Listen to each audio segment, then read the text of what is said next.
Hey, what's going on, everybody? Hopefully you are well. Thank you so much for coming along for the ride. I'm just going to check my audio here just for a quick second. Let my monitor run right down. It's only on like a 15-second delay. But with any luck, you will be able to hear me clearly.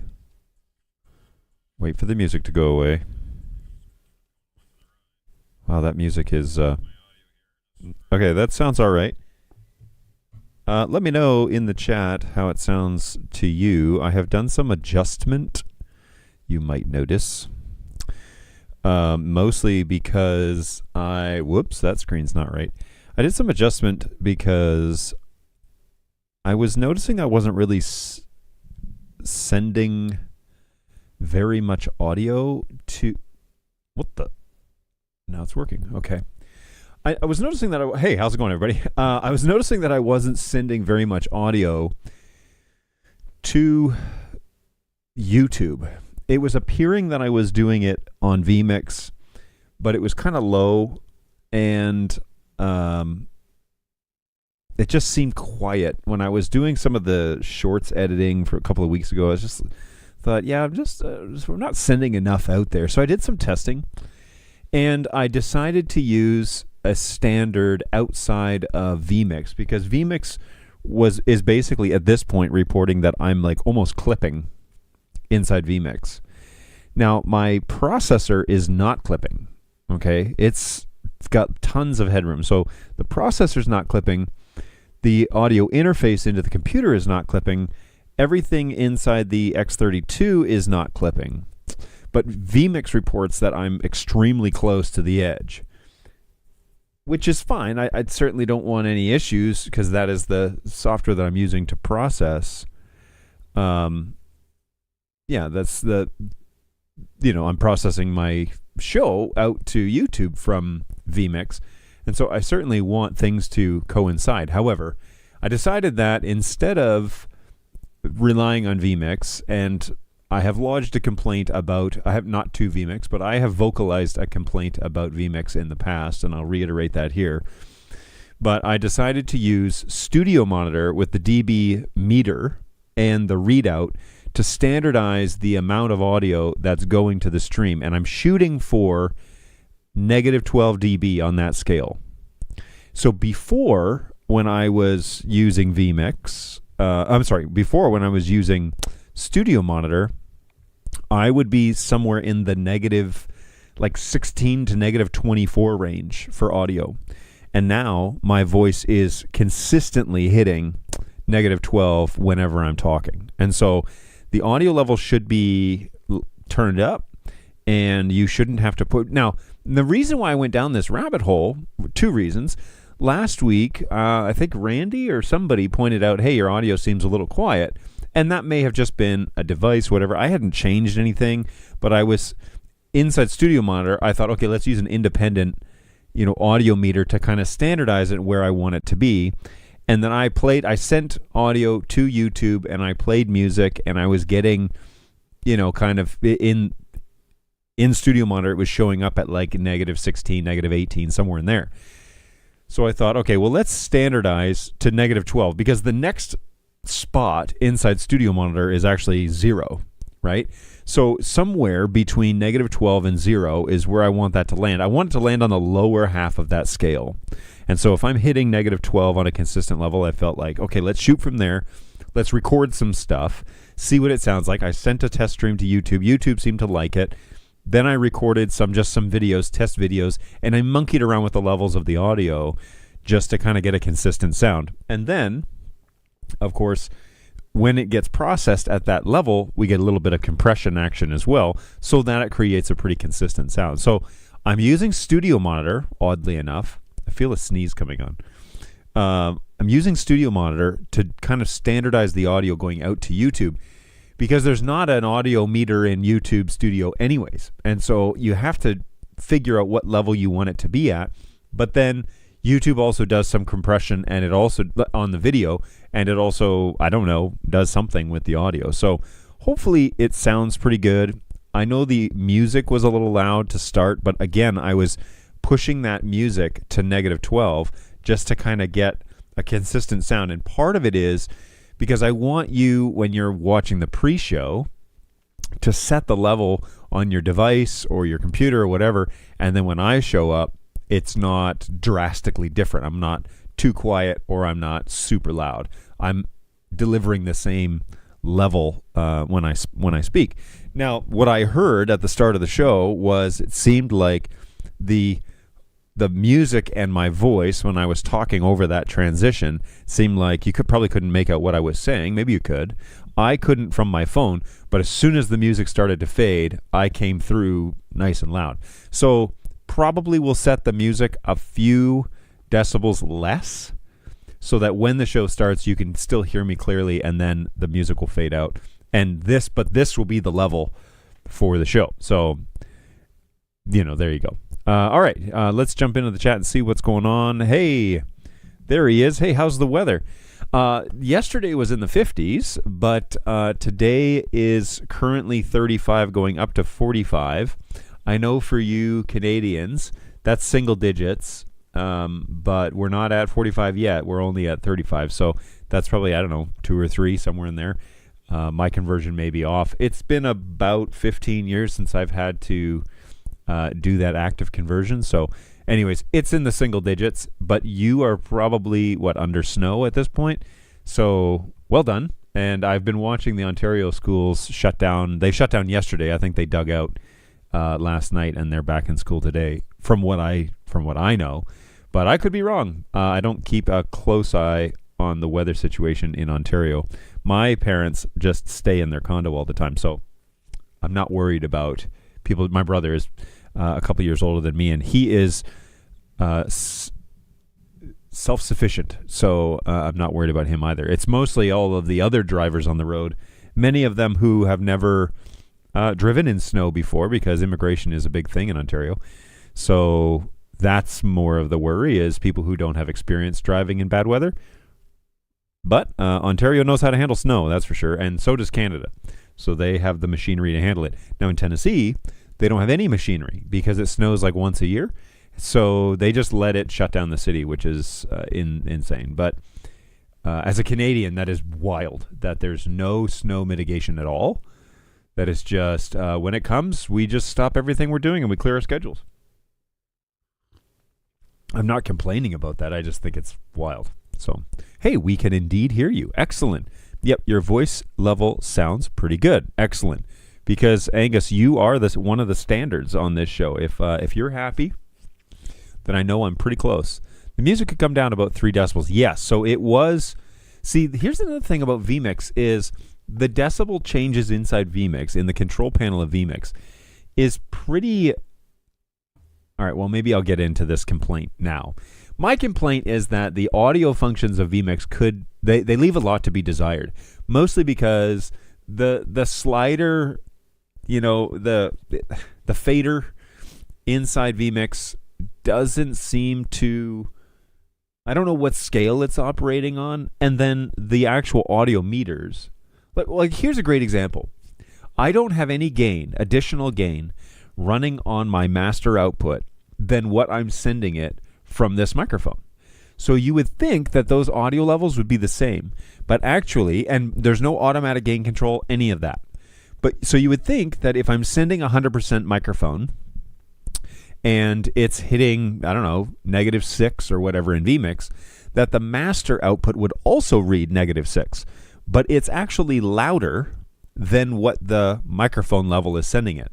I cannot find where that additional gain is happening between the microphone, which is going direct to master, and then not through any buses or anything, from the microphone directly to the master. You would think that they would be identical, but in somewhere in there's a gain increase between my microphone and the master output. Can't find it.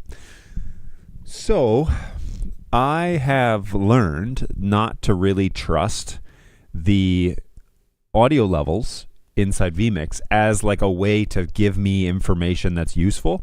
Instead, use a third party or use your X32 or your audio interfaces or something else that is the same for all your audio inputs. Kind of ignore vMix. I mean, you have to pay attention a little bit to their audio settings, but test the output on Studio Monitor and watch the audio level, because the vMix output that I'm sending, that I'm streaming out of vMix, is the same output that I'm sending to NDI. And so NDI on that secondary machine that runs all my NDI sources, that machine is getting a vMix source, and I'm watching it in Studio Monitor. That's how I'm watching my stream, basically, as a one-man band. I'm watching it in a Confidence Monitor, and I can see the audio level off to the side, showing me exactly where it is. Now, of course, I could also open Studio Monitor on this machine and fire up another stream, but that takes bandwidth and all that stuff, so I'm not going to do that. Anyway, so yes, I will adjust the music, because it does seem to dominate when it's me and music. It seems to dominate, but it's on an automatic. Like when I push the button pre-show, it fades the music up, it dims my lights. There's a whole sequence involved, and I do that through buttons in Companion, which is one of our topics today. Snowy and -15 to -20 Celsius. Blech. Yeah, yowzers. That's a chilly one today. So grab yourself some coffee or hot chocolate or something and make the best of it. But good luck.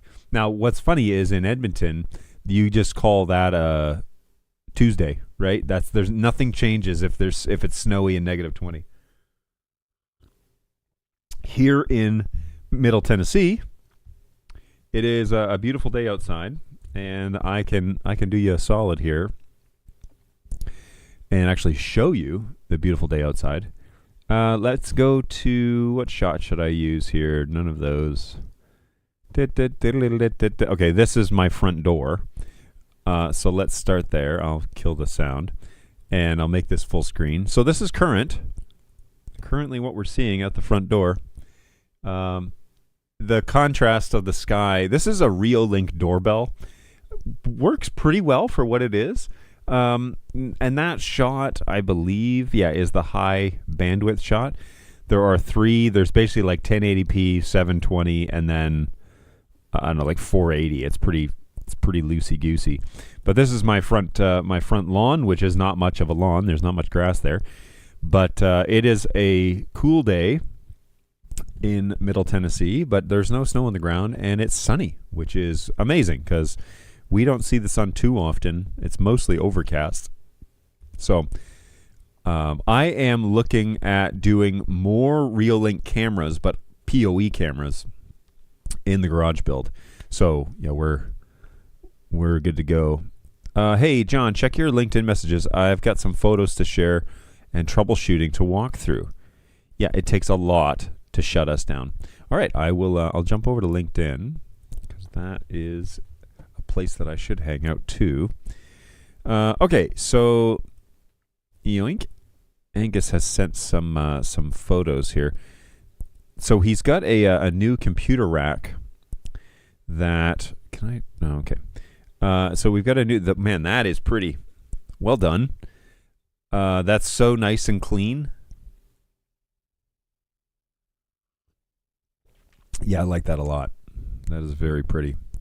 I like that you've mounted. These monitors are mounted in the doors. Is that right? So you put the doors on and the monitors are mounted in there. That's pretty neat.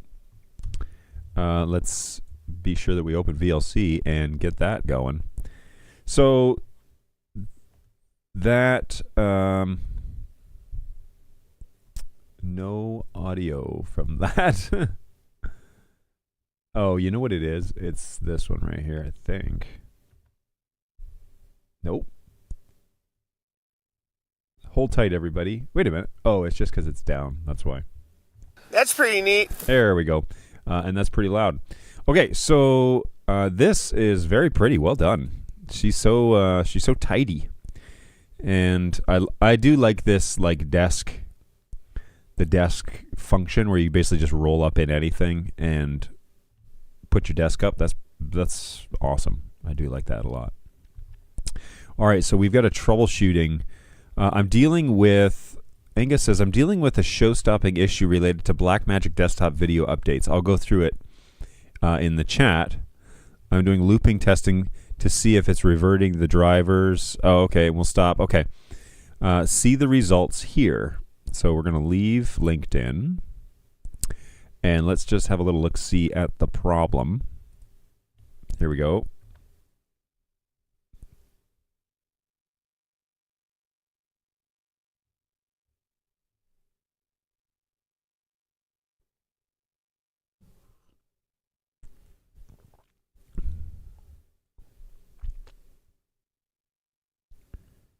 Okay, let's hold and jump over to, whoops, pause.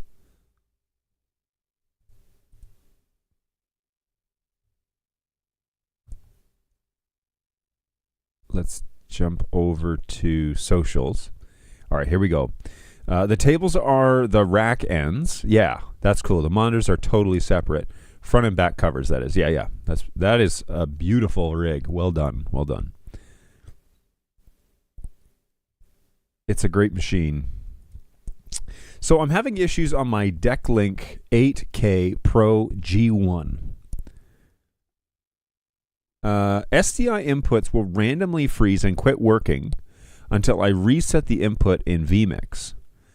The middle clock is overlaid on the SDI output. The lower right is overlaid on the input. So when it freezes, the video, of course, will stop. And it'll show me when it froze. Okay. Good troubleshooting so far. I'm going to set this up side by side so I can do both of these things while we talk. The lower right clock is to show me that the Video Ninja stream is still alive. It appears that when I updated to desktop video, it appeared when I updated to desktop video 15.3. All right, so the clock in the clock in the lower right-hand corner is your live clock. That's the one to show everything's still running. But the clock that's overlaid on your output is overlaid on the SDI, and that is the one to that's the one to show us that the feed stopped. So I rolled back to 15.2, and now we repeat the test until freeze procedure.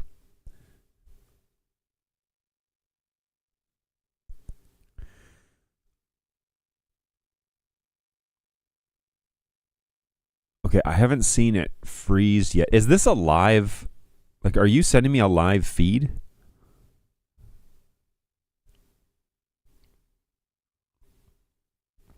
I haven't seen it freeze yet since I started watching it. I've been watching it for 2.5 minutes, 3 minutes now.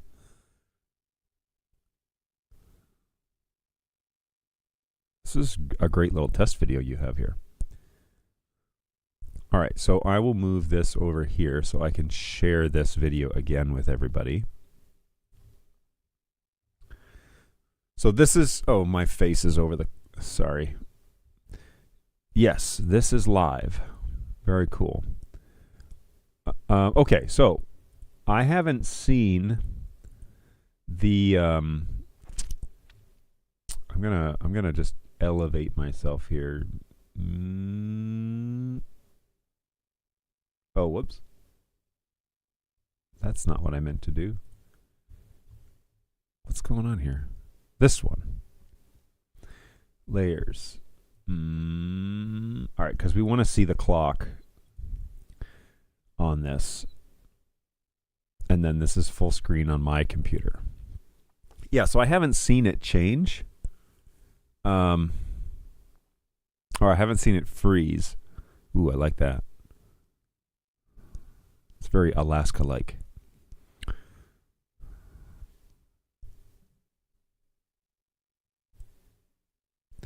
Direct from the very rack that I just showed you. That's cool. When it freezes, it will stay frozen, but it'll take anywhere from 5 minutes to 8 hours to freeze. Yowzas. This is my standard test loop. It's all my own content, of course. Right on. Notice how the clocks are very slightly out of sync. That's the latency from the output back to the input. Yes, fair enough. That's less than a second, though, right?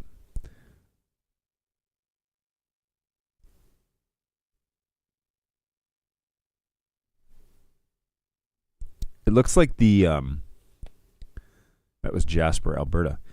It looks like it's also doing some auto bandwidth management, because it on my machine, and this is probably Starlink and streaming and all that stuff that's going on right now, it'll get really sharp and then it will get not really sharp. It's not bad at all. It's definitely, I'm getting probably 1080p, but yes, the image, it's doing that like high buffer rate, low buffer rate thing. Like now, it just got really sharp. Looks good.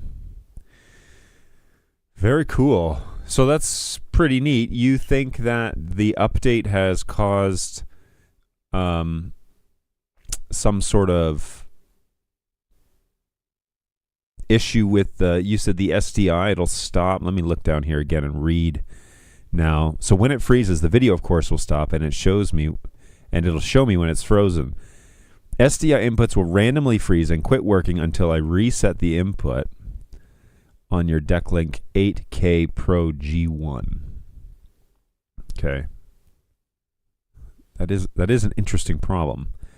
Other than if the only variable is that you did the update, yes, the Video Ninja will do that. I think it tops out at about 4 megs. Right on. I mean, How neat is that? Your latency to my screen is 22 seconds. Yes. So that is the YouTube latency. Good to know. I knew it was about 20 seconds, mostly because I monitor the show myself on YouTube. Like I log into my account on my phone, and that's how I check my audio. It's just to make sure that it's coming through the final product. But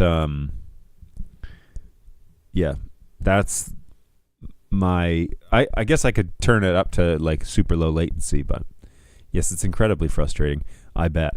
Other than if you've only done one change, and yeah, if you've only done one change and that's update the cards, then maybe maybe everything else isn't up to date. Not that it should freeze the SDI. So yeah, it's got to be rooted somewhere in Blackmagic for that update. I don't have an 8K card. I have a Duo Decklink card. I have 2 of them actually at the soundstage, and they work pretty well. We can talk about this because it's a part of the issues that we've had with it's part of the issues that we've had with the purpose of this show for today, the title of the show.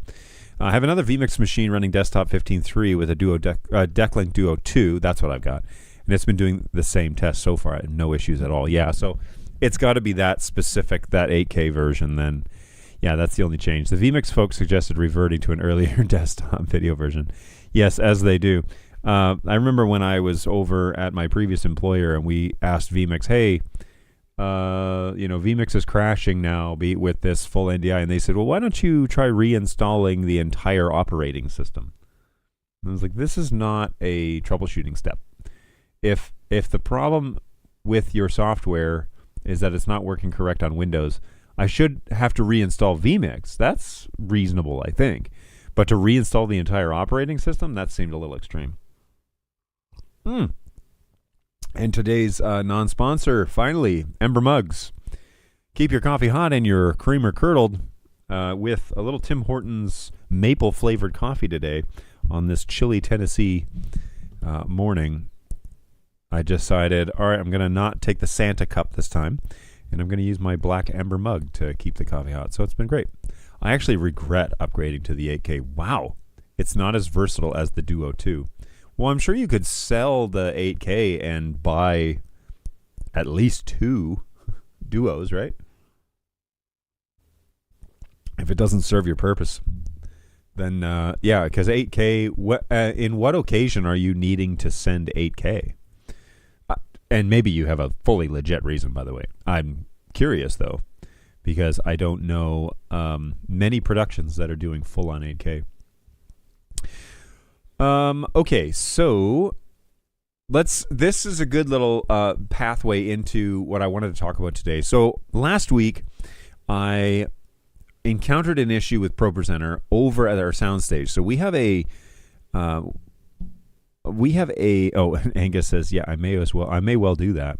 Hey, I'm reminded of Lieutenant Worf, who says phrases like, "It serves me." That's the purpose of the technology, not for you to spend a whole bunch of time serving it. Okay, so there's your Star Trek nerdism for the day.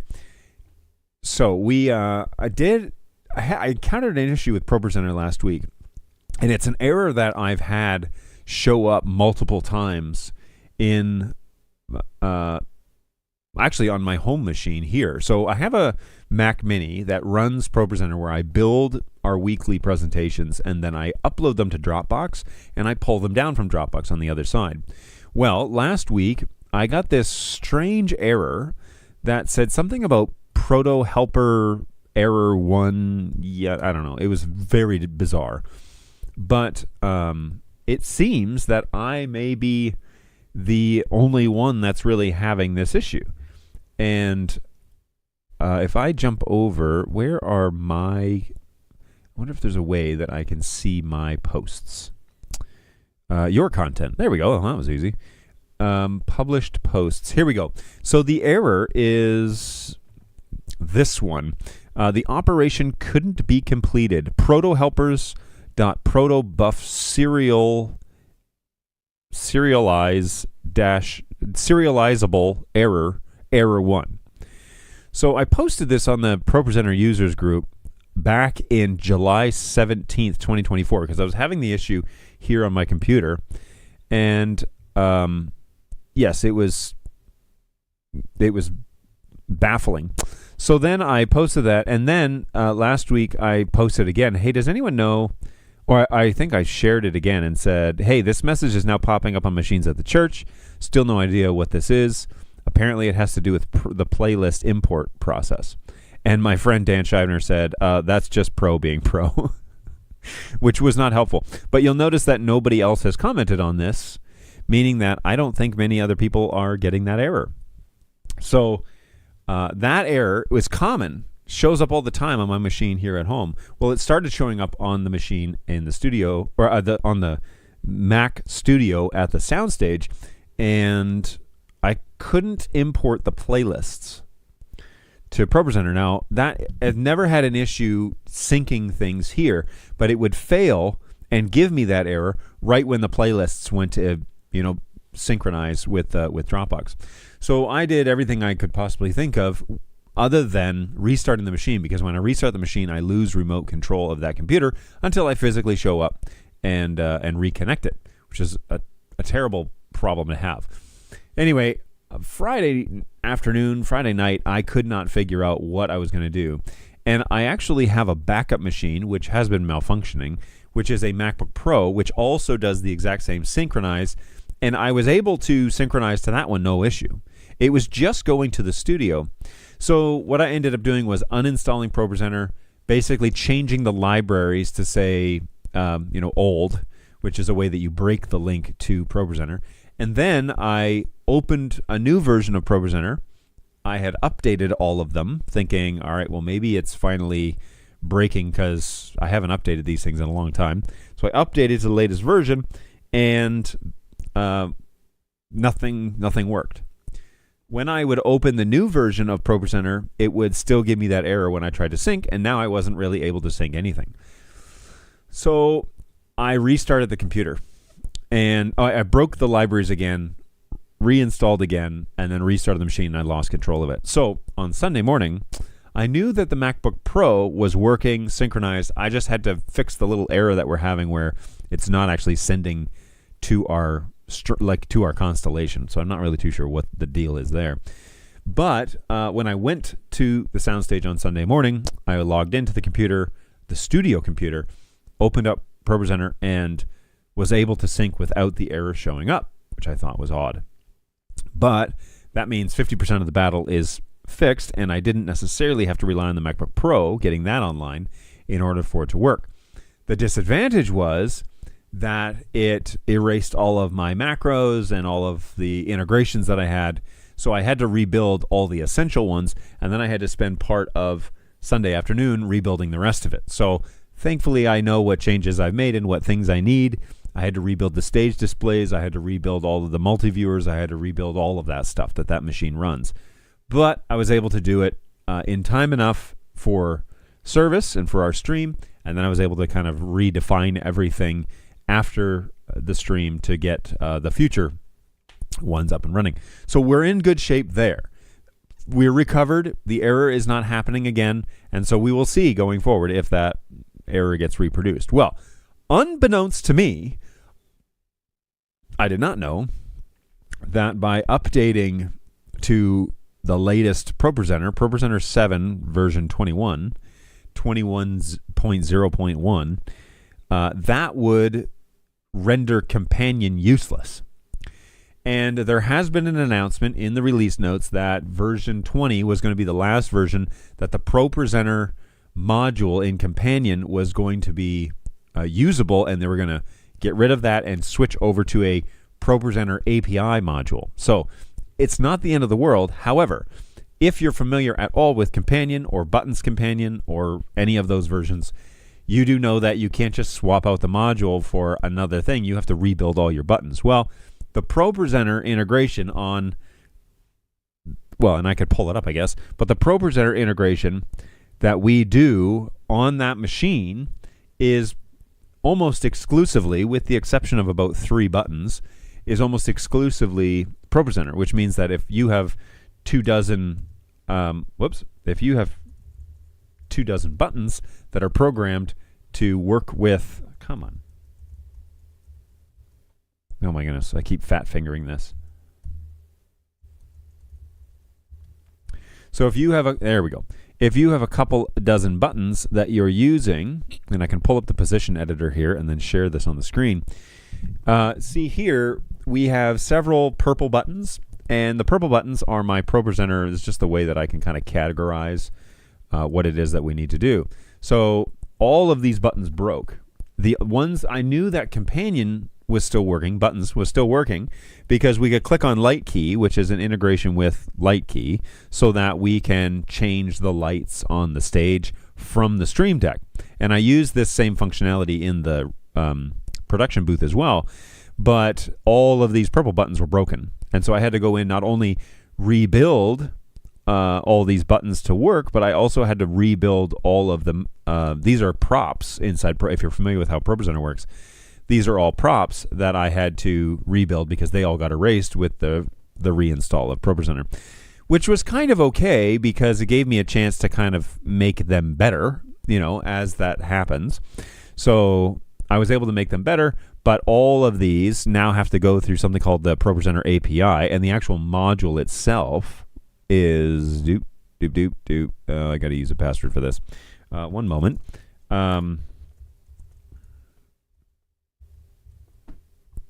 All right. Also, I left the caps lock on over there. So, all right. So here, this actual module is this one here, which is called by name. Where's the actual root name of it? Renewed Vision, ProPresenter. Nope. All right. Well, we'll just look it up. ProPresenter API. This one.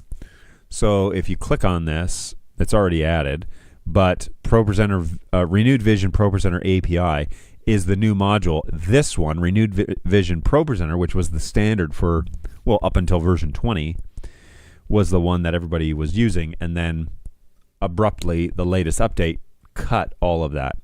Now, what it also did was it screwed up the DeckLink Duo connections.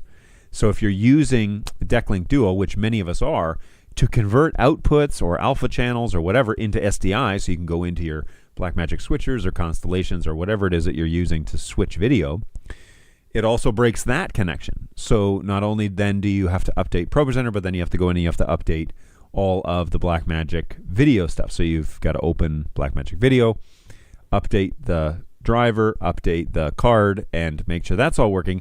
And then once you're done that, you have to restart ProPresenter so that it will start to see your external, if you got Sonnet boxes or if you got whatever you're running, you've got to redo all of that as well.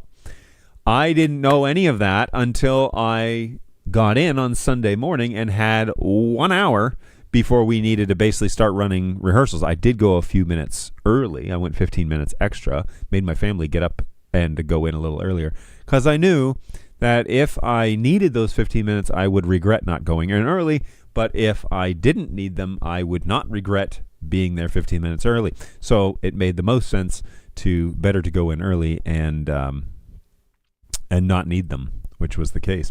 I wanted to have the flexibility to do 4K, and I've never once needed it. I love Star Trek so much. Yeah, you and me both, man. I'm a TNG fan personally. That's my wheelhouse. And my wife and I are watching the entire series right now. We're into season 3, maybe 4. I can't remember. But they're just hitting their stride.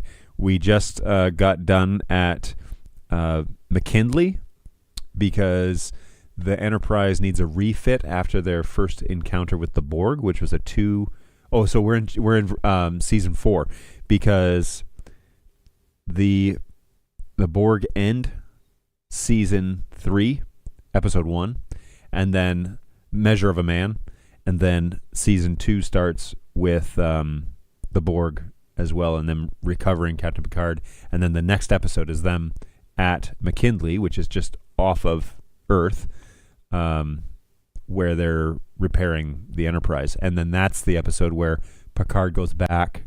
It's called Family, where Picard goes back to his home and he reconciles with his brother, who has a family and whatever, and contends with, do I stay in Starfleet or do I take a job working on the ocean floor? And also where Worf has his family visit, his adoptive parents, mother and father, and also where Wesley watches a recording that his father recorded for him that was stored on Earth and was delivered to the Enterprise. So it's all like 3 different family dynamics, a lot of character development, not a huge story movement, but it's a lot of character development. So anyway, that's where we are, right at the beginning of 4, and it's good stuff. Yeah, that is a definite frustration on a Mac. One solution would be to connect it to a KVM and then use the KVM to remotely log in to allow remote control. Again, that's a good idea.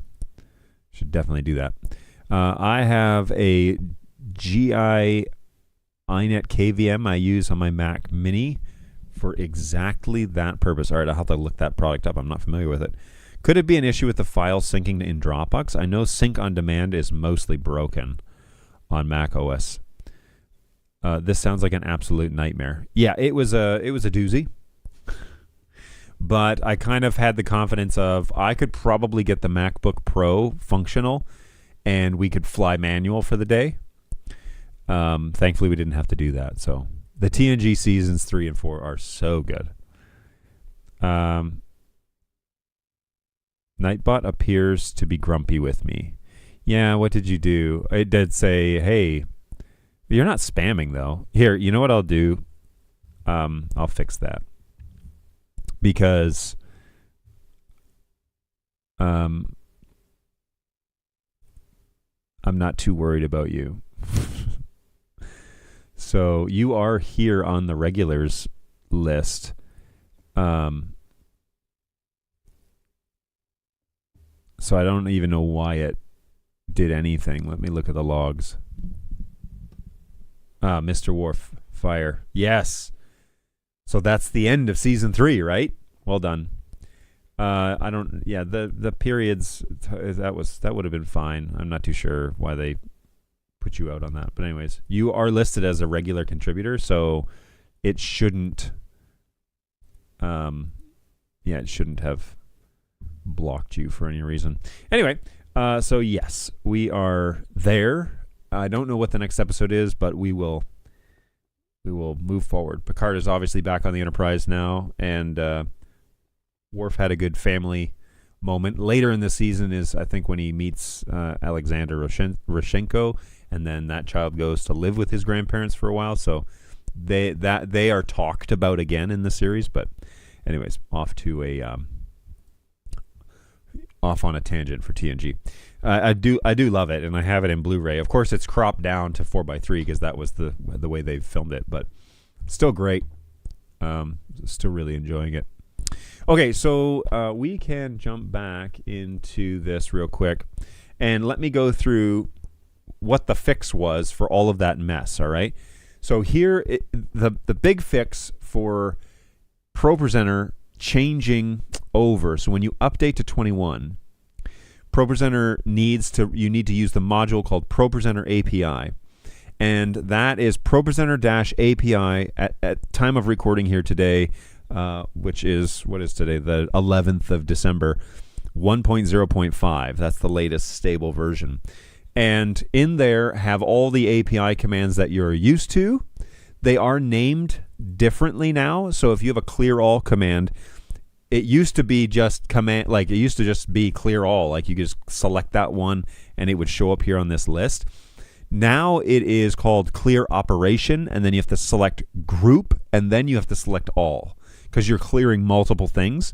But if you're doing clear slide, you have to say clear layer, slide layer, and then it will just clear that one. So there's a few changes. Also, if you're using timers like we have a sermon timer that runs. We ask the minister, hey, how long do you want to talk today? It's not a hard and fast rule. He's allowed to go short. He's allowed to go long. It's just to give him a general idea as to where he's at and how long he's been talking. And so he picks a number each week. Hey, I'm going to go 36 minutes. I'm going to go 40 minutes, whatever. And if you're using timers, you can show them on the Stream Deck.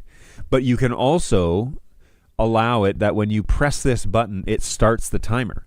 So we don't necessarily like to automatically start timers because sometimes he gets up and he wants to do 2 minutes of announcements, and we don't want to kind of rob him of those 2 minutes from his lesson.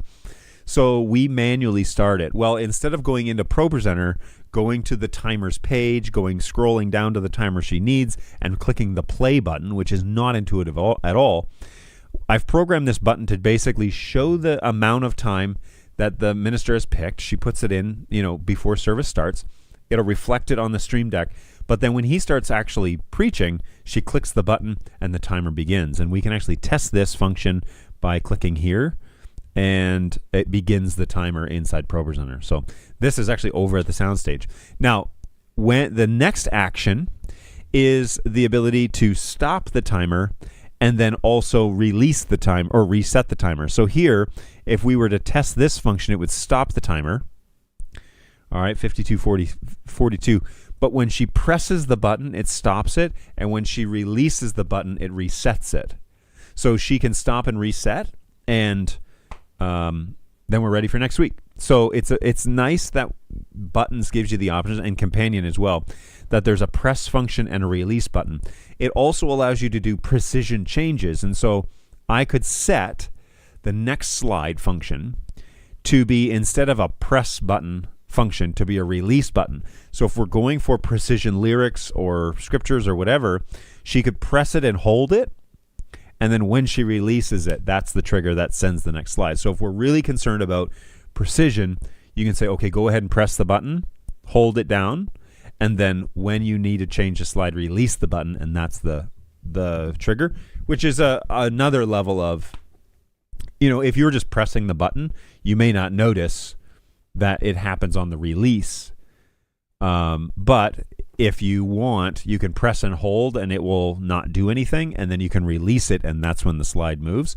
It's so nice that functionality is in there, because you can set up multi-stage changes. When I press it, it does one thing, and when I release it, it does another thing. In regards to the sermon, step 2 is when I press it, it stops the timer, and when I release it, it resets the timer. That's nice to have in one movement. You could also set up a third step. So when I press it once, it starts. When I press it the second time, it stops it. When I press it the third time, it resets it. But that's an extra level of training that you're going to have to give your volunteers, and that isn't necessarily something that I think is as intuitive as setting it up in the same sequence. So just depends on where your team's at. I mean, if you have really highly efficient people that understand it at more than just a volunteer click button level, then by all means go for it. Picard's mud fight with his brother should be coming up next. Actually, that was in the episode Family.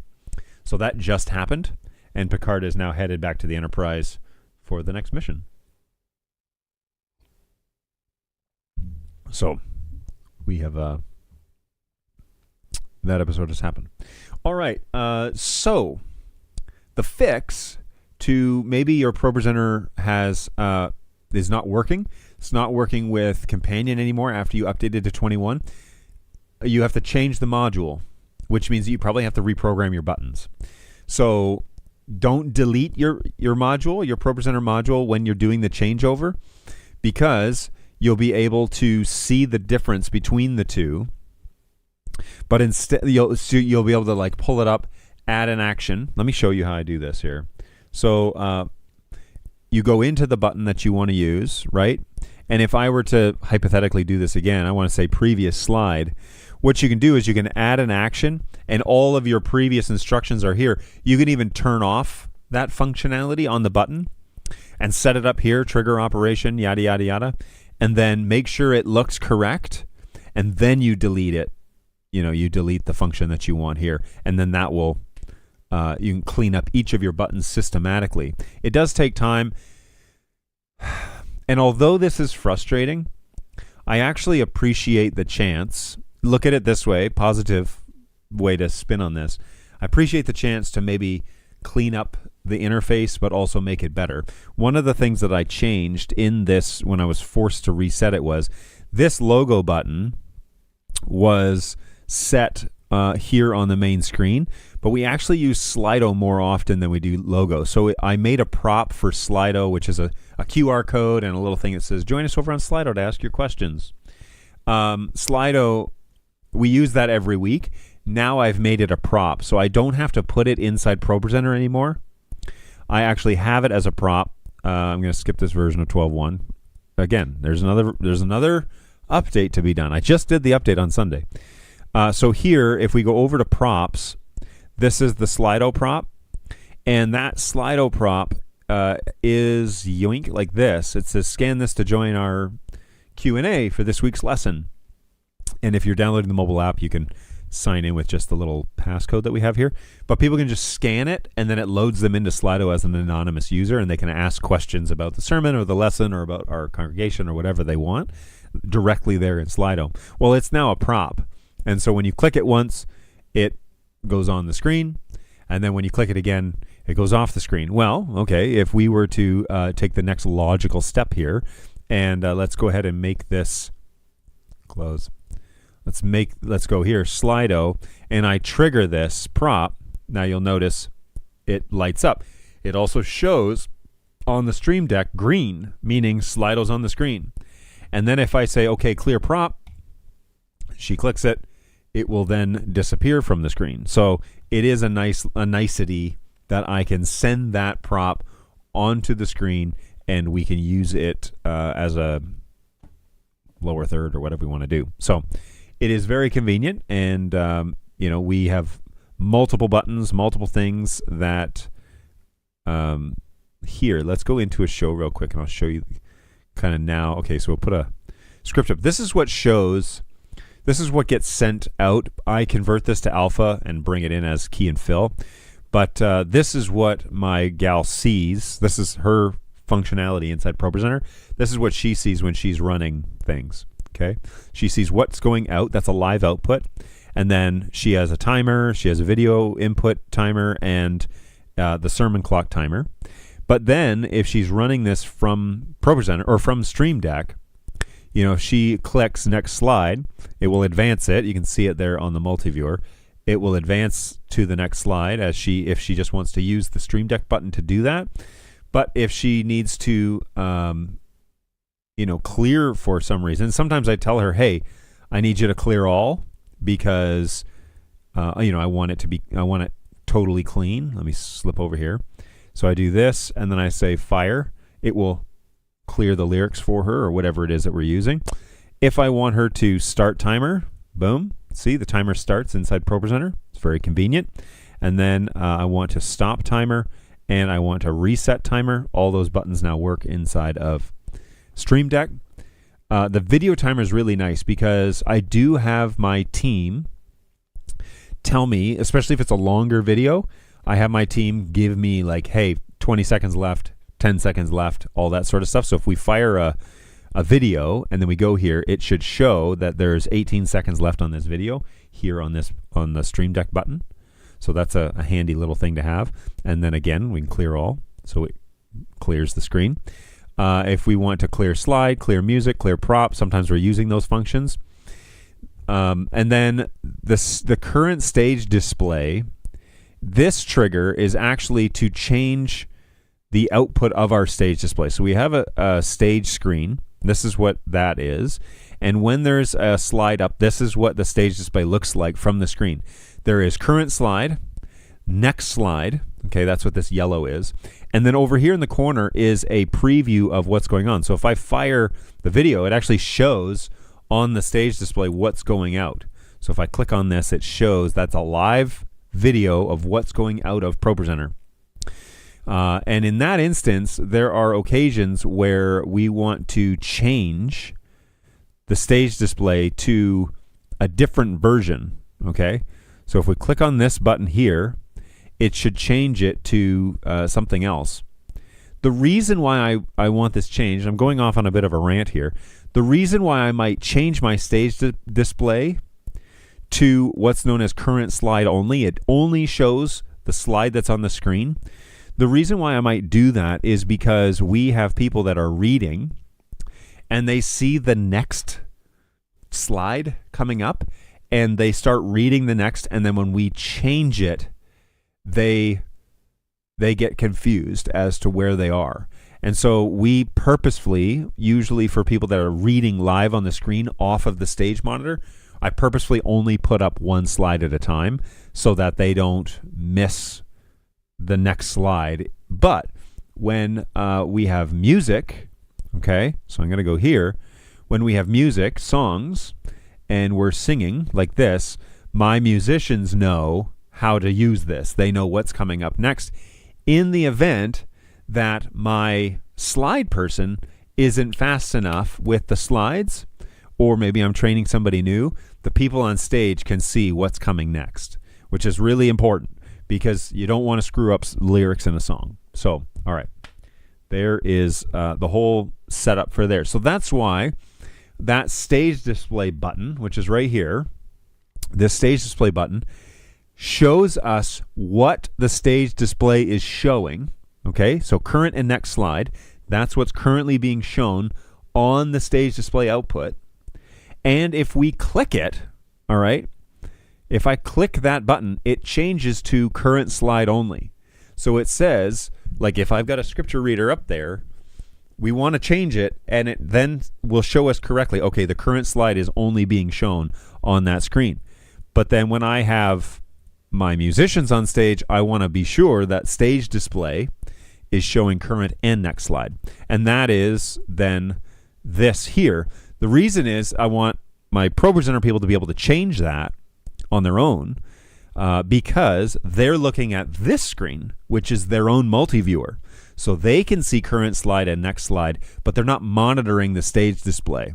That's something that I'm monitoring, but I want my ProPresenter people to be able to change as well. So that's the purpose of that button, is to be able to change it quickly. Hey, can you change it to next slide only or current slide only? No problem. They press the button and it changes right then. And inside ProPresenter, this is the stage output. Stage display output is just showing current only. So it's a quick way. We have headsets. It's over Dante. I've done a show on that. So I can communicate really fast with this person that's running this, and all they got to do is click a button. All they got to do is click a button. It's so great. So it's really helpful. Okay, I have ignored the chat for a while, so I will jump back now to that.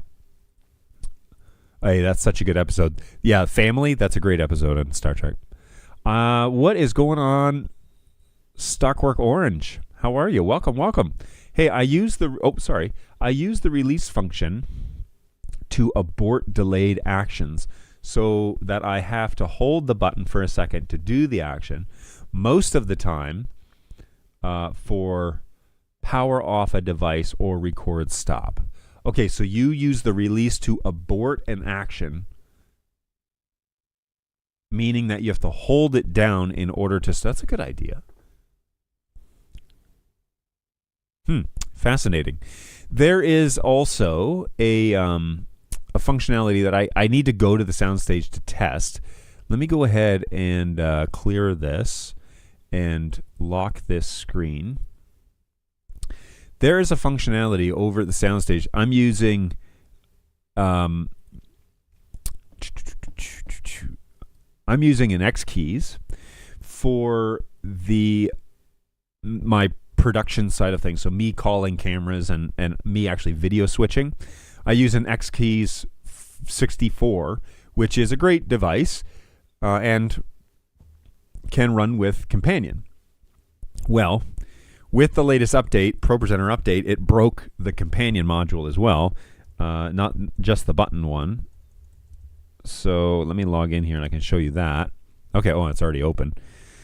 So, all right, so here is the Companion. This is a different machine.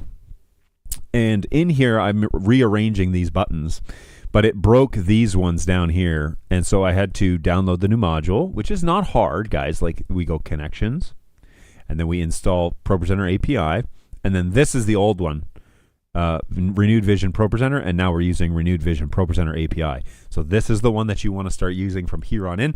Probably be good to just integrate it already, even if you haven't updated ProPresenter. But here it is. And so I've been rearranging buttons and doing a few things. But the big one here is pants down and pants up. Okay? So this is a pentagraph that is being controlled via DMX through LightKey. And pants down means pentagraph down, and pants up means pentagraph up. Now, it's a little cheeky thing from the tech crew from behind the scenes. Obviously, pants down is a funny phrase, so that's what I'm using it for. But it gives a command. When I press it, here's what I'm hoping will work. When I press pants down, it will trigger the cue, wait 30 seconds in this example, but I got to time it. So wait X amount of time, and then press pants down again, which stops the cue. In LightKey, when you press the button, it turns it on, and when you press the button again, it turns it off. So converting that to Companion, when I press the button, it turns it on, it waits 30 seconds, and then it presses the button again, and it will shut it off. So I just want to figure out how long it takes, and I'll time it on Sunday, how long it takes for the pentagraph to go all the way down to the ground, and then I will turn on these two functions, and that will then basically take it down, stop it, and then I do the same thing with pants up. It's the same command, same amount of time, but I'll have to time it again and figure out how long does it take to go up. Now, there's also a potential for it to slightly get off every single week because it is a actuation motor, which means that there's a ramp up and a ramp down. That might not be consistent every single time it functions. Who knows? So that is what we are working with, and the label is pentagraph down, pentagraph up. I have a camera mounted to that pentagraph. So when the audience comes in and sits down, then I want pants down to run. The only other thing I would love is for this to be on a timer. And for every Sunday at 9:35 or whatever time I want, pants down runs. And then every Sunday, maybe when the recorder turns off, every Sunday when I stop the Resi encoder, then I put the pentagraph. I don't know. I got to figure it out. But there's got to be a way, a trigger, right, that I could work in here that when in the event that on this day, here we go, time of day on a specific date and time. Not a specific date. Delete this one. New trigger. You guys are watching this, right? Love it. Pants down. Yes. I thought that was funny. On the event, on a time of day, is there here, on Sundays, Okay.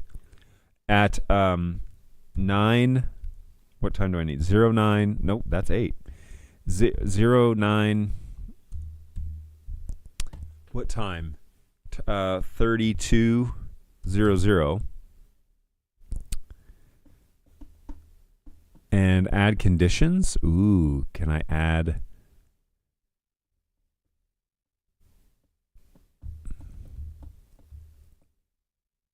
Ooh, yes, we could add conditions. Ooh, this is fun. ATEM, which one am I using here? Okay, let's just leave that. Buttons, sorry, connections. This is going to be a fun if this then that. So ATEM 1. Wait a minute, why do I have 2 ATEMs here? What the heck? Oh, that's for the ISO. Okay, so that one. ATEM 2. I need to rename this. ISO. There we go. Giggity-goo. Why does this say unavailable? There it is. Okay, so it's just catching up.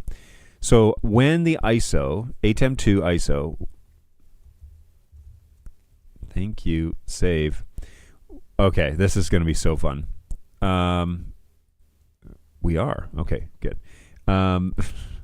Conditions. ATEM 2 ISO. When the recording is active,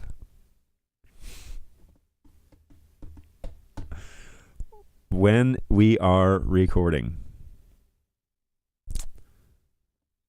Oh, this is so stinking cool. Then run pants down. Oh, it's so good. So good. Then light key. Oh, I want to run. Hang on. Can I do this in a button then? Pants down. Local variables.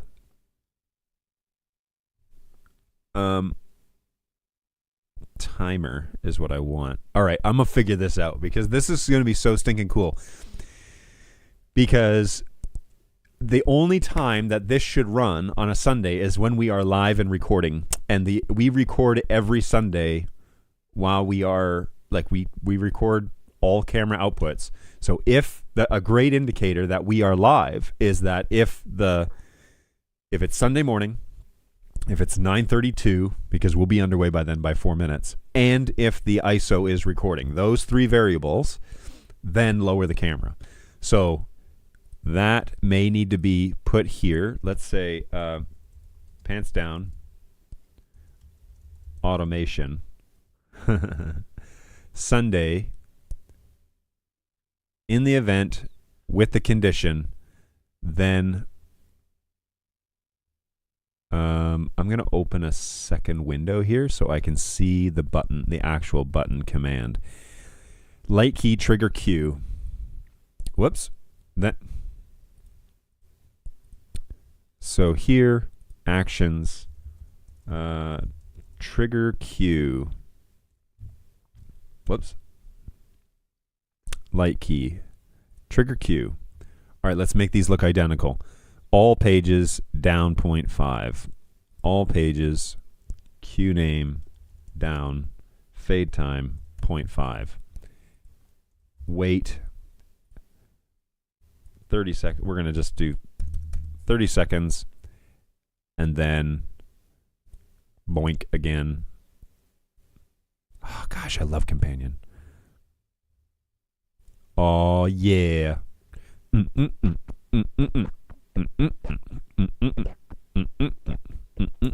No. So do the pantographs not have any position feedback? No. There is a way on the pantograph itself to.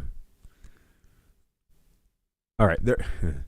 Yeah, it's kind of a wonky donkey situation.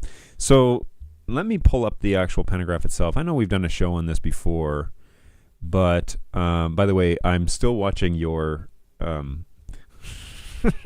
This is still going, so it's still working. Hopefully, it doesn't freeze up on you. All right, so pantograph. There it is. So the pantograph that we have is on sale. Oh, snip-a-snap, y'all. Although, it's on sale in Europe.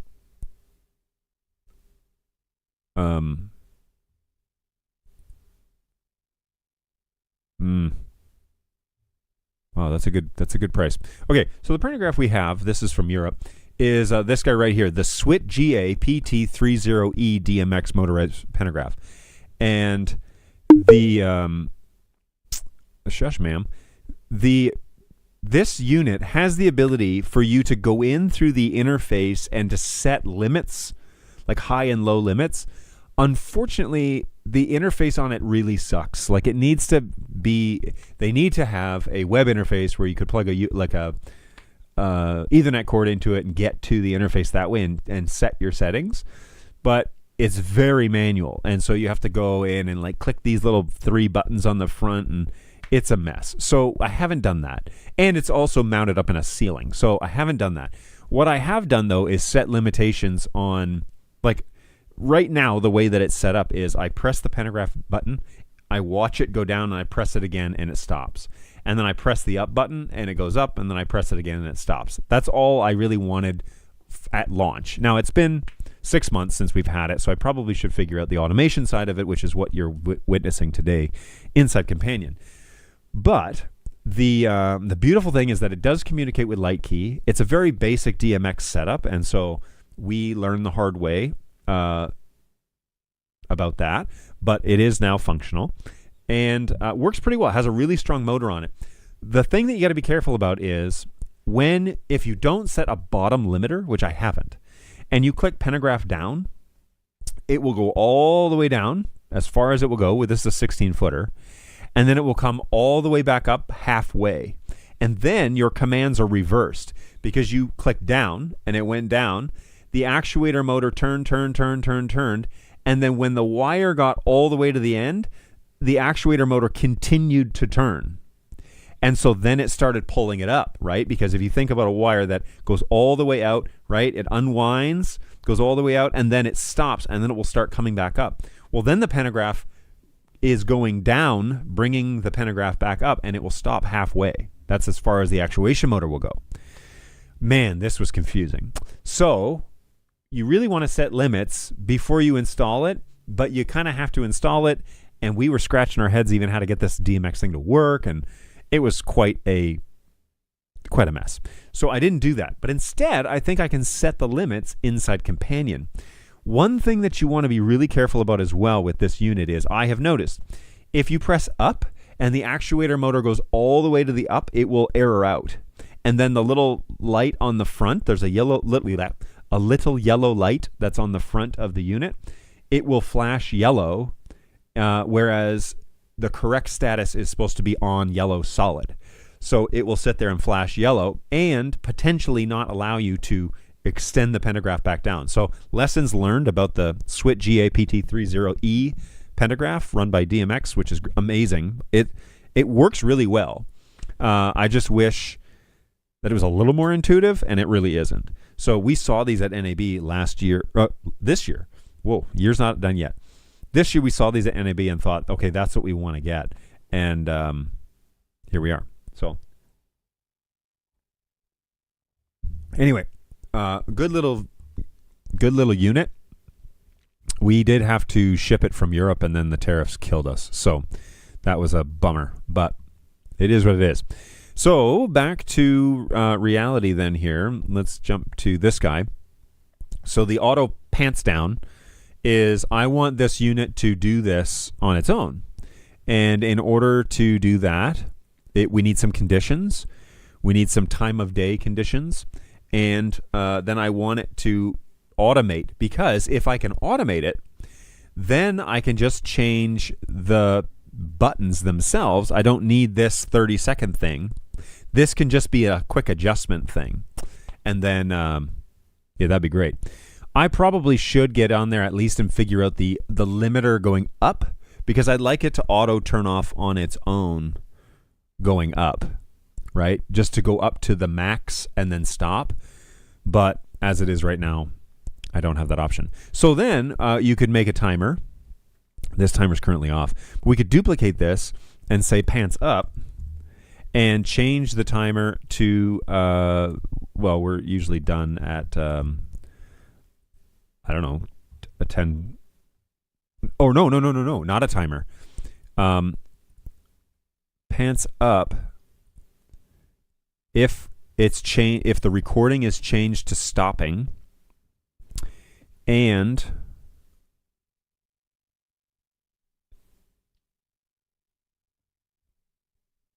hang on.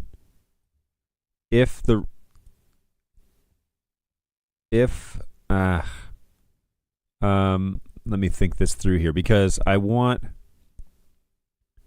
kind of wanted to say, like, if the recorder was running but then is changing to stopping. Maybe we could do time of day on a specific date and time. No. Time of day. No.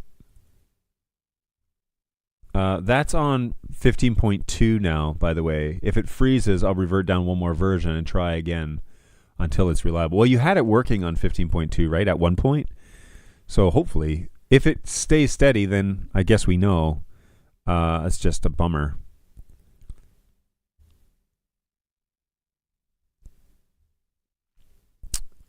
I wish there was...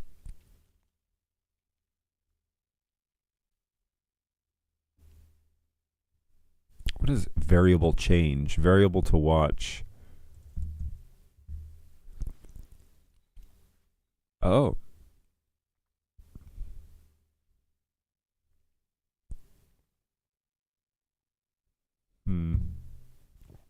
No. This is so stinking cool, though. This condition. What else we got here?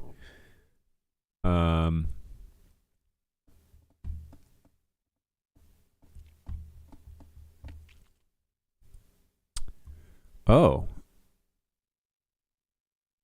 Timer, message, layouts, screens, props, layers, active look, active capture.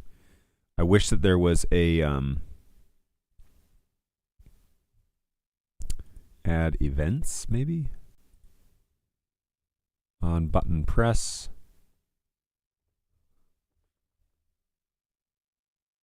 Curious. Hang on. Does Resi have a...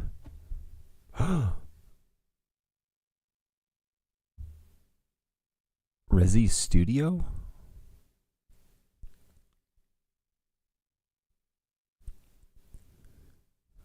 Hang on here. Yeah, I think I went from 14.5 to 15.3. Yowzas. Yeah, that's a big jump.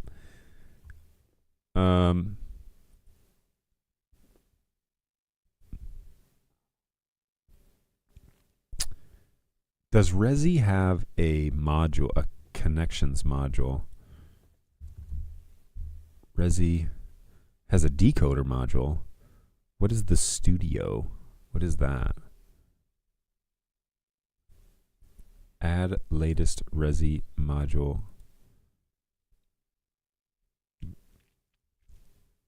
No, I don't think that's what I want.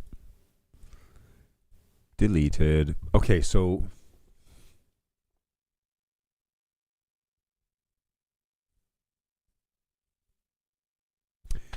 what would signify...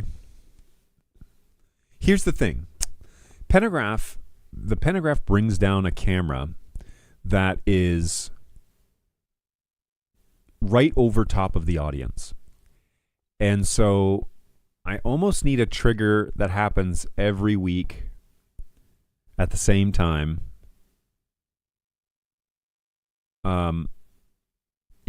The same thing that happens at the same time. And it could be a ProPresenter, like a ProPresenter module or something that could trigger the Pentagraph to go up.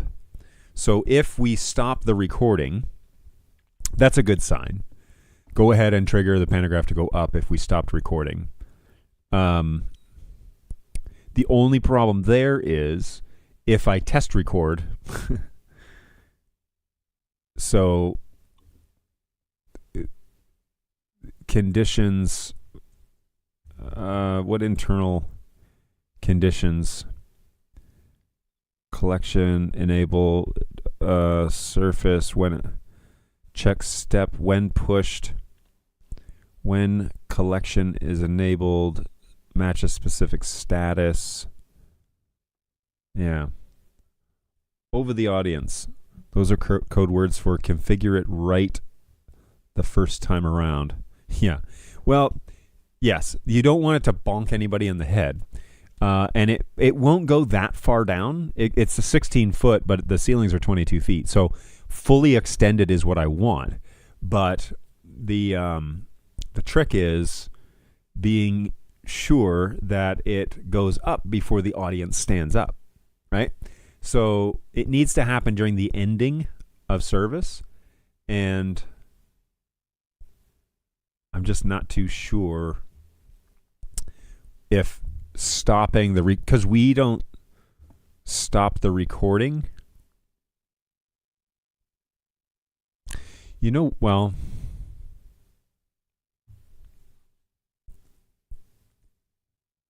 we don't stop the recording until service is over, and so people are standing up. So this is probably not the right trigger. However,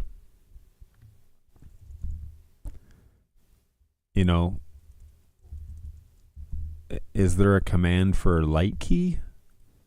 Yeah, this is tricky. No, there is not. I don't even have light key installed on here? Wait a minute. Get out of here. Yeah, light key's here. Just doesn't have a condition. Pants up. Condition. Nothing there. Bummer. All right. Well, I'll have to think this through. What's the right? Add a condition. If you stop recording after X time, then pants up. I want it like...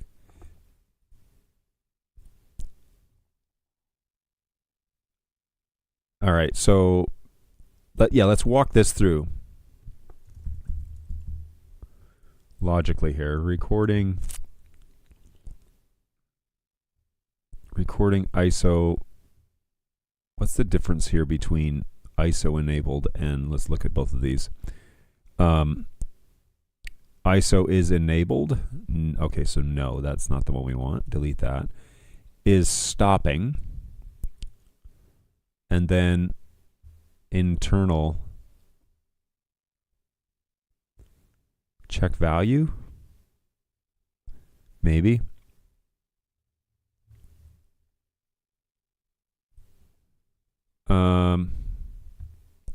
It's probably event.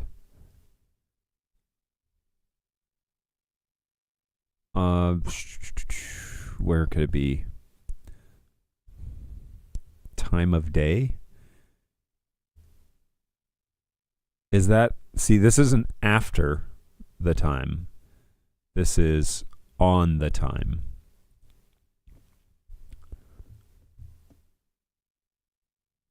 On a specific date and time, on startup, on a time interval. Oh, nope. That's not what I want. On...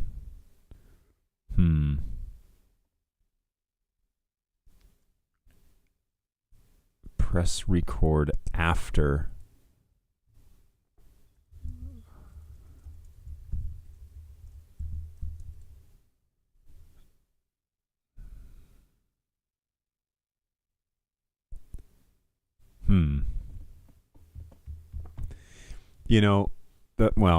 I still need to set it up so that it doesn't do it if I'm testing things.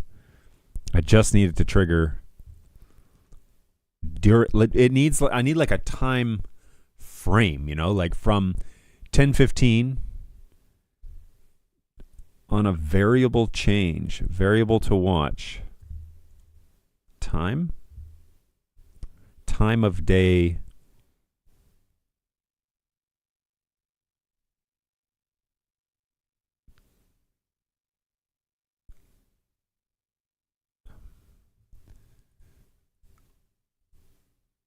Variable change.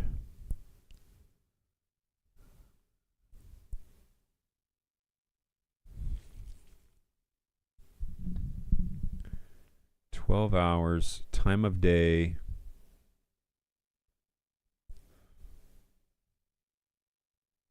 Internal time. Time of day, timestamp, uptime, capture time. Which one?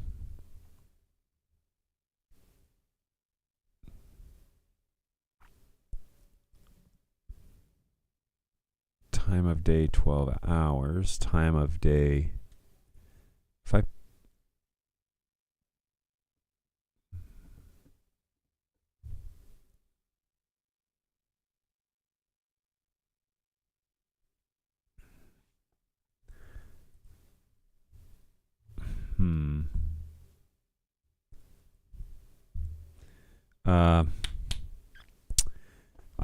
my brain is drawing a blank here.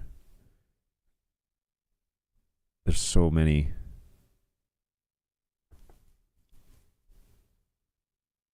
Sermon timer. Multi-viewer stage display.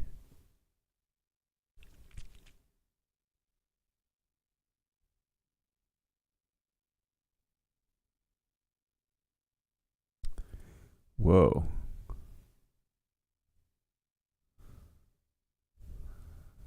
Whoa. Holy smokes. Look at all these.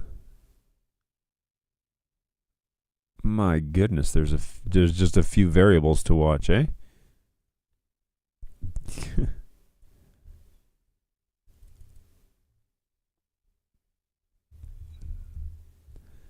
Time of day is correct. Okay, but help me with the logical condition here. Time of day. I need it to be like a time window. I need it to be like between. If I press the record button and I stop the recording between 10:15 and 10:45. That's what I need. Walk me through that logic.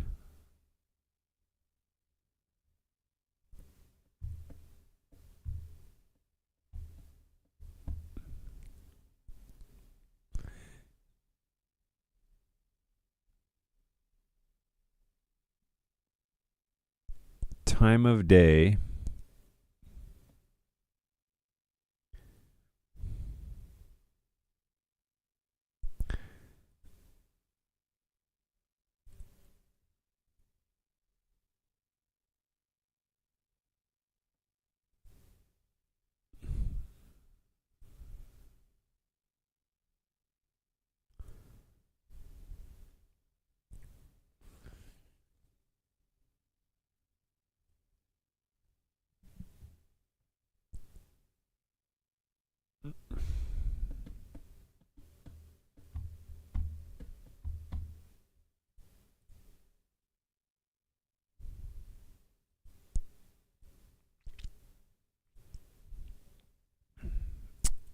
And you know what?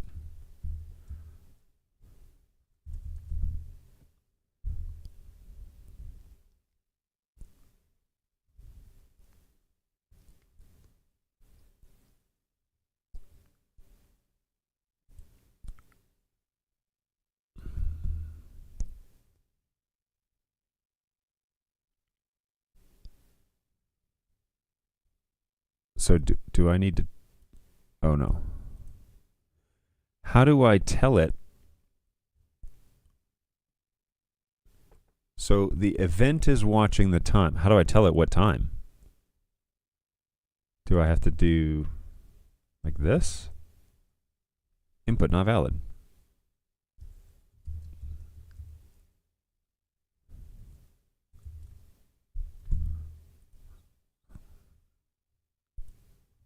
Or do I change Input not valid.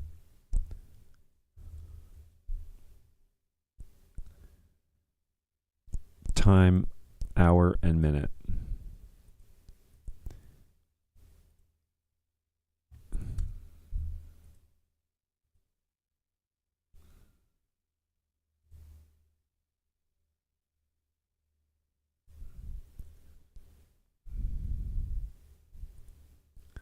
Then the condition. So time of day is this or equals 2 o'clock. Event is watching the time. Condition makes the rule.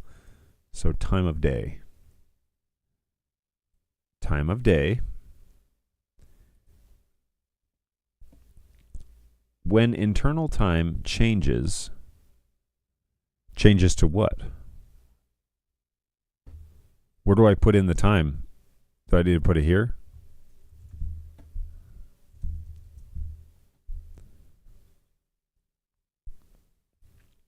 Well, I could probably just, here we go. This trigger will be executed when any of the events happen.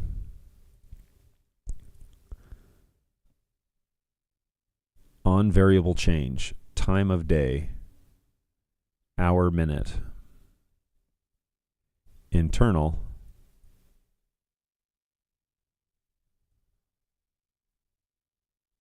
yes.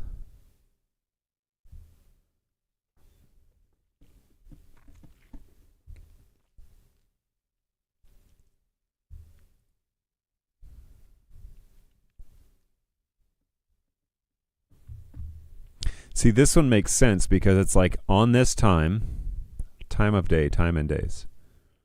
This one, time of day, I see. I got you. I got you. So this, no.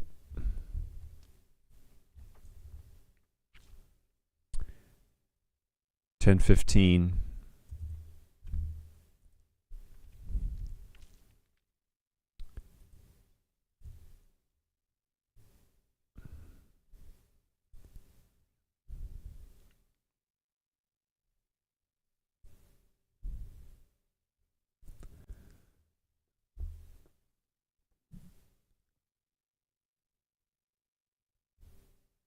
Conditions only execute when all of these conditions are true.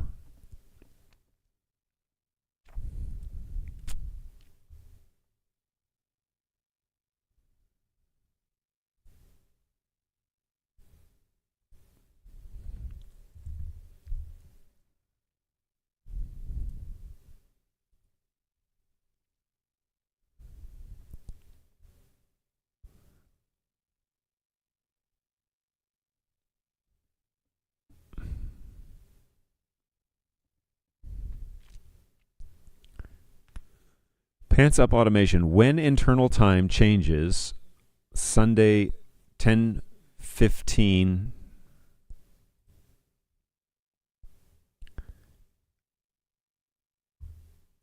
Time of day at the conditions. Wait, what?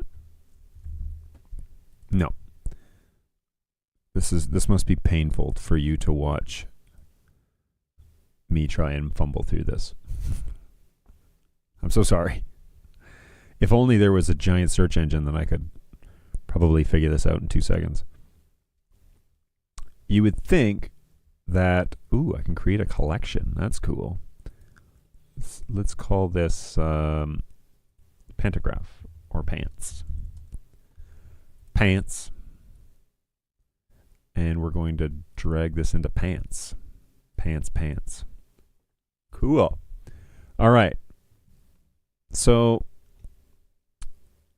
on variable change, variable to watch time of day being 10:15.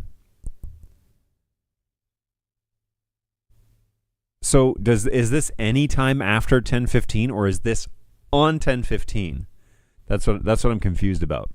Because it seems to me like it's being written as on 10:15 when I'm pressing the stop the recording button, then do these actions. Or that the this has to be stopping during 10. I don't know how to read this. A trigger will be executed when any of the events happen. Only execute when all of these conditions are true. So, you know what I mean though? Like, so does it need to be stopping at 10:15? Or is it after 10:15 on Sunday, then wait for me to press stopping and then it will trigger? Ooh, local variables.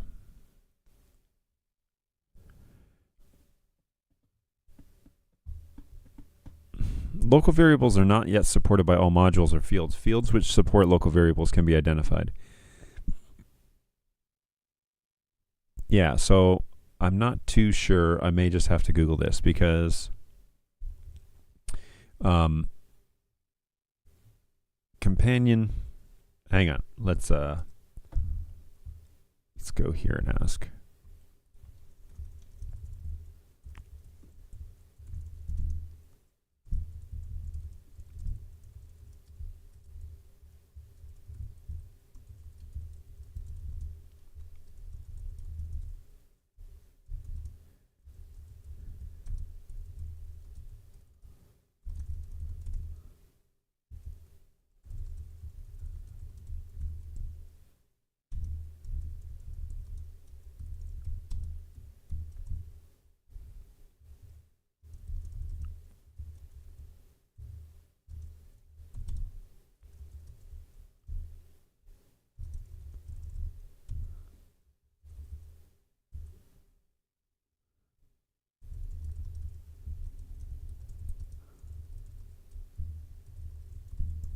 Okay, let's see what I can come up with here.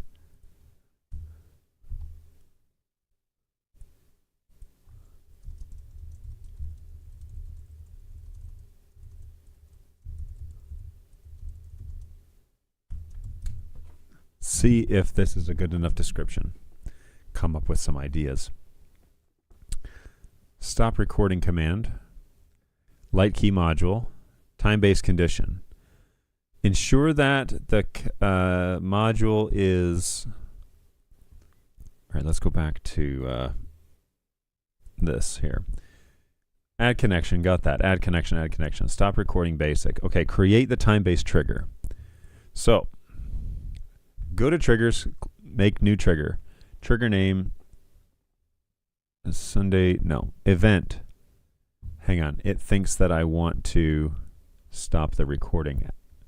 No, I want to perform something else when I press the stop recording button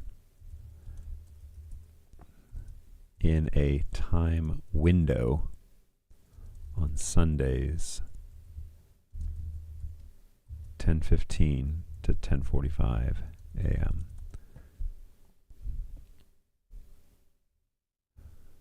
Got it. You want the opposite of what I just described. You already have or will a normal button that will stop the ATEM recording. Now you want only on Sundays between 10:15 and 10:45. When that same button is pressed, companion should do something extra, like lighting keys. Yes. Outside of that time window and on no other days, the extra thing must not happen. The normal stop recording can work as normal. Here's the cleanest and most reliable setup. Go to triggers, make a new trigger. Boom. Action. This fires every time you press the... What? No, that's not what I want. Add a condition. What are you guys saying? Nothing here. Okay. Okay, so let's go up to, let's just see what happens here.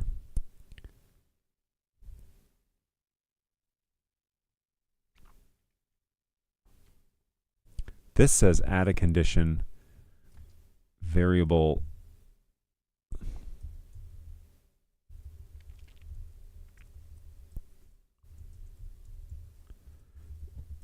Nope. Have you ever used Use a custom expression.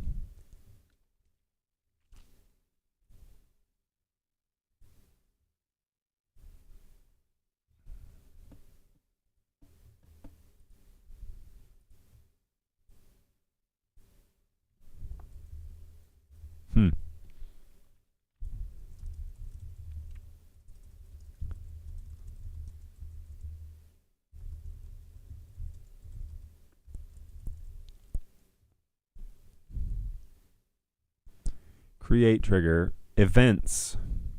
One event. Execute action.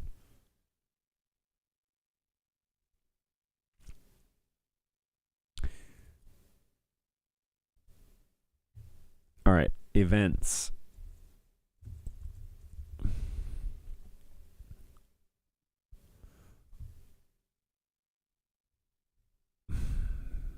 Gosh.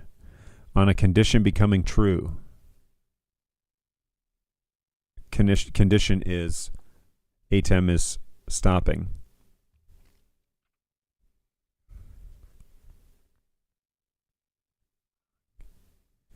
And condition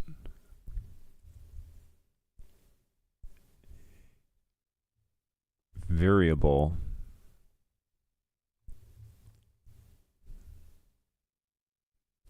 compare two conditions. Time of day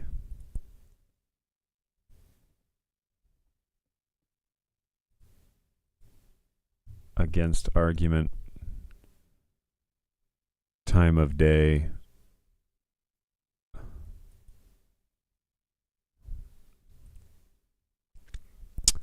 maybe just compare one variable.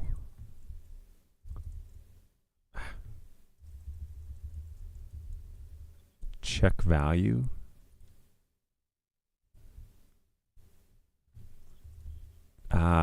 Here we go. Time of day is greater than 10:15. Can I pick a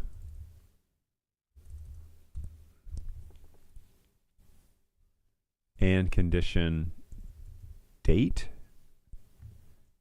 Day? No.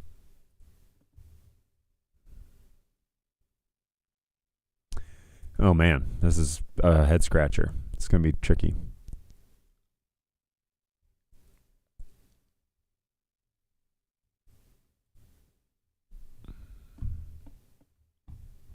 All right, well, this is probably anti-riveting at this point, so I'm going to probably sign out and see if I can figure this out. And that will make that a whole lot better if I can figure that out. Because, yeah, I'd love to automate it. I mean, that, happen automatically on Sunday mornings when we're live and happen automatically when we're done with service. It just needs to happen on its own. And so that is where I'm going to start with that. Where is my YouTube? Oh, here we go. All right. So, yeah, thanks for coming along for the ride. This has been fun. It's fun to figure this stuff out. And hopefully you're going to have a great week. No updates on the garage right now. I'm hoping to have a roof done sometime next week. I mean, there are updates, but I won't share them right now because it's kind of sad. But I'm working on the electrical, and I did the grounding rods last couple of days. Really hurt my hands doing that, but it's grounded. The panel's grounded, so that's good news. And now I guess I could I put in some outlets along the way. I need to swap out. So I have two circuits at 20 amps. There are 6 outlets for the workbench, and I'm going to put them on GFCI switches. I have 20 amp GFCIs, and I just got to put them in the first spot, which means I've got to undo the undo the one I put in there, and I got to put in a 20 amp GFCI. But then it will definitely be a little easier to. Well, then I'll have power, I hope. There is a strong desire for lights in there next. I'm just trying to decide if I want to just go rent a lift to do a bunch of things. I got Christmas lights I need to put up. So if I go and I rent a lift tomorrow, then I could just do all that tomorrow. But yeah, we'll have to see. We'll have to see. Angus says, hey, good luck. And Stockwork Orange says, thumbs up. So I appreciate that. Also waving hello. Hey, Technicom Media, how's it going? Hey, did the contractor ever show up? No. All right, quick update on that is he is in the process of moving to Arkansas. And he told me that he's coming back this weekend. He hopes to come here on Monday. The guy that would normally do the work, his truck is broken, so he can't come out. So it's been a huge saga. But, man, I need shingles up there ASAP. And for that part to just be done, you know. And there's also a wall that they need to finish building. So if they could just hurry it up and get out here and finish it, that would be amazing. And then I wouldn't have to do any more contractor work, and it would all be on me. But the next step is lights for me. So lights need to get on. I need to finish wiring into the panel. It's going to involve me turning off the power to the house for 10 minutes. So I need to do that before the kids come home, but I need to power down all this stuff, and the whole house has to shut down and the internet and everything. So, yeah, that will need to happen. But, you know what I wonder? I could put the part of the house on the generator, I guess, and then turn off the main feed to the house. Yeah, that might work. Well, anyway, yeah, I need to go and get a scissor lift from like a low. The problem is it's like going to be a couple $100, so I have to justify it by doing some other work as well. I did get my truck back from the shop. I had to take it in on Monday or whatever it was because it was starting to stink again. So the guys did some more repairs on that and paid another few $100 to have that done, but the truck is back, so that's good. Yeah, we'll just see if I can rent that scissor lift and get those things done. Also get my Christmas lights done. That would be good. And go from there. But all that, maybe I'll have more to report next week. I got to get the Christmas lights up because Christmas is like, what, a week and a half away or something like that? So probably should make that happen. Anyway, you guys have a great week, and we will see you next week right here, Thursday, hopefully, 10 o'clock. Go again. I'll let you know what comes of my automatic automation, and if I can sort that out, that would be really cool. And until then, you know, take care of yourselves out there. It's an important thing. Sounds like a way nicer way to work than being up on a ladder all day. That is true. There's a breaker on the panel that says main, one switch to rule them all. It's true. And actually, I have two panels because my house has a sub panel which has 80 amps to it. And then the main panel outside here in Tennessee, they put one on the side of the house. That one has 200 amps to it, so got to be careful. And then I'm tying into that one 100 amps to go to my garage, which is hilarious that there'll be more amps in my garage than there will be in the house, the entire house. But, you know, if you're going to go big, go big. So I'll turn off the 200 amps outside, and then I will hook up my garage and power that on, and then at the very least have, you know, outlets out there. That would be nice. But hopefully getting lights on. And then the next thing is a garage door opener, because that garage door is super heavy. So we're going to get a garage door opener out there, and that will make life a lot easier. Kind of waiting for the contractor to get done. And then once the contractor's done, then we can forge ahead. So more on that. Hopefully we'll have some more things done before the end of the year. But, oh yeah, we're going to smart things it up over there too. So we'll get the lights and everything automated. So, because that's what I do, right? So, have a great day. Work safe. You too. We'll see you on the flippity flip, and we'll go from there. So, take care of yourselves, everybody. We will see you next time. Thanks for coming along for the ride, and yeah, be well, stay safe.